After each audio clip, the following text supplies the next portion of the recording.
اعوذ باللہ من الشیطان الرجیم بسم اللہ الرحمن الرحیم افلا یتدبرون القرآن ولو کان من عند غیر اللہ لوجدوا فیہ اختلافا کثیرا صدق اللہ مولانا العظیم۔ ناظرین گرامی، میں نے آپ کی خدمت میں سورہ نساء کی آیت نمبر 82 عرض کی ہے، اور اس آیت کا ترجمہ یہ ہے کہ یہ لوگ قرآن کریم پہ غور و فکر کیوں نہیں کرتے، تدبر کیوں نہیں کرتے۔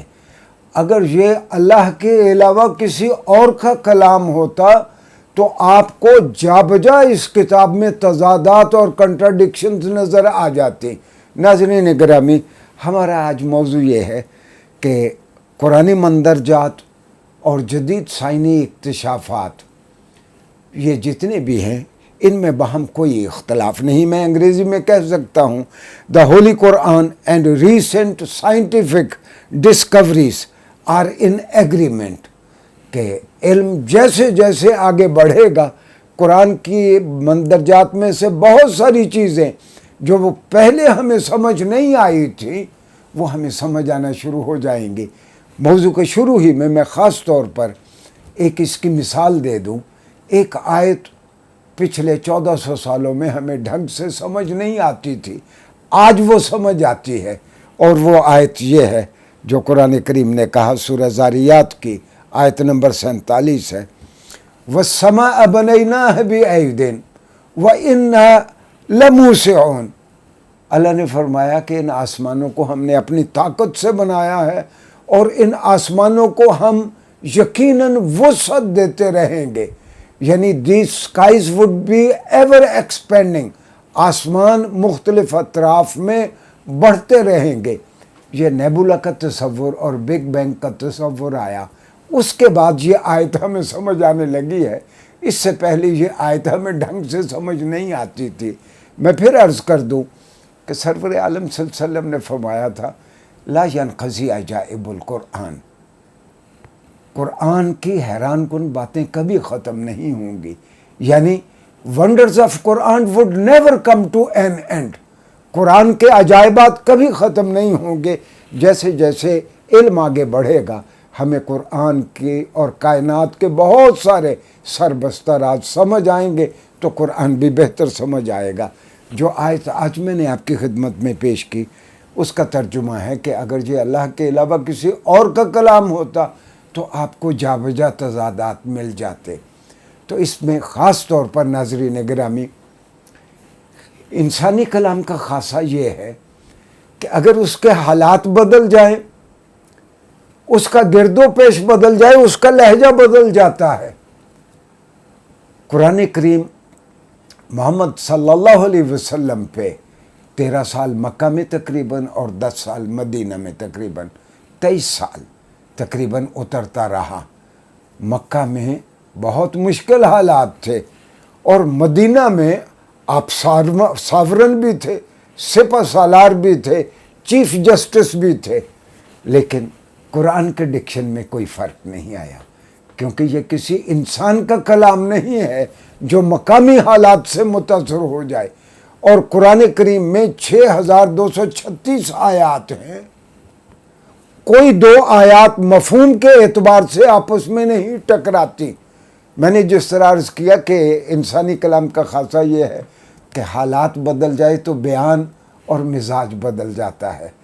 قرآن کریم میں چونکہ اللہ کا کلام ہے، یہ انسان کا کلام نہیں ہے، انسانی زندگی کے حالات سے قرآن کریم اس طرح متاثر نہیں ہوا۔ وہی جو اللہ نے اتارا وہ رسول اللہ صلی اللہ علیہ وسلم نے محفوظ کیا اور امت تک پہنچایا۔ ایک اور بات بہت اہم ہے جو قرآن پڑھنے والوں کو یاد رکھنی چاہیے کہ قرآن کریم کی 6236 آیات ہیں، ان میں سے کم و بیش 800 سے 850 آیات ایسی ہیں جو قوانین فطرت سے تعلق رکھتی ہیں۔ اللہ تعالیٰ نے انسان کو اس پلینٹ پہ بھیج دیا، اور اس پلینٹ میں انسانی زندگی کو اور اس کرۂ ارض کے پورے نظام کو کچھ اصولوں کے تحت ریگولیٹ کر دیا۔ ہم اس دھرتی پہ رہتے ہوئے اس کائنات پہ، اس دھرتی پہ رہتے ہوئے، زمین پہ رہتے ہوئے یہاں اصولوں کے پابند ہیں، انہی قواعد کے ساتھ جن کے تحت اللہ تعالیٰ نے ہماری زندگی کو ریگولیٹ کیا ہے، ہم اپنی زندگی گزار رہے ہیں۔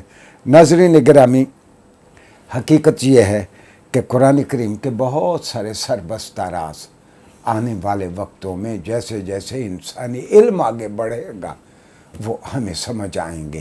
ایک آخری بات میں اور عرض کر دوں کہ دو بہت بڑے مستشرق تھے۔ مستشرق اس کو کہتے ہیں کہ مغرب کا رہنے والا ہو اور وہ اسلامی علوم میں مہارت اور درک حاصل کرنے کی کوشش کرے۔ عام طور پر برطانوی، امریکی، جرمن مستشرقین نے، اورینٹلسٹوں نے، یہ اسلامی تعلیمات میں تضادات ڈھونڈنے کے لیے وہ قرآن پڑھتے ہیں۔ ان میں دو شخص ایسے تھے، ایک ایڈنبرا کا بیل اور دوسرا امریکہ کا ٹوری آف ییل، ییل کا ٹوری اور ایڈنبرا کا بیل۔ انہوں نے ایک اصول وضع کرنے کی کوشش کی جس کو انہوں نے انتقاد اعلیٰ کا اصول قرار دیا۔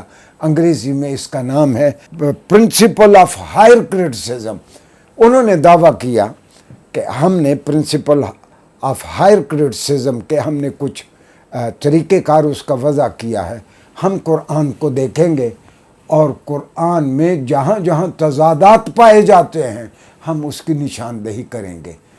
پوری زندگی قرآن کو کھنگالنے کے بعد قرآن کی دو آیات کو ایک دوسرے کے مقابل وہ ثابت نہیں کر سکے۔ قرآن میں کوئی ایک ایسی چیز وہ نہیں بتا سکے جو قوانین فطرت سے متصادم ہو، جو انسانی تاریخ سے متصادم ہو۔